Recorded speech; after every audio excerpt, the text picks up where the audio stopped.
How to hard reset your iPhone. Hello guys, this is Atticus and welcome back to another tutorial video.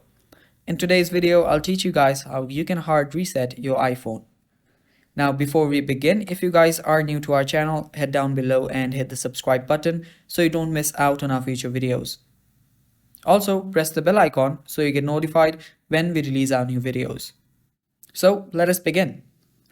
To hard reset your iPhone, what you'll need to do is you'll first need to press and quickly release the volume up button, press and quickly release the volume down button, press and hold the side button, and when the Apple logo appears, you can release the side button.